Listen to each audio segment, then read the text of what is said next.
வராகியை பஞ்சமி நாளினில் கண்டு வணங்கி வந்தால் பெரும் இன்பங்கள் தங்கிடச் செய்திடுவாள், வரும் துன்பங்கள் தீர்த்திடுவாள்.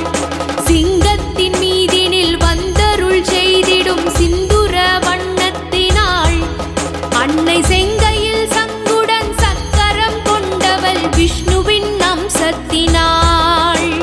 பச்சை நிறத்தவள் இச்சை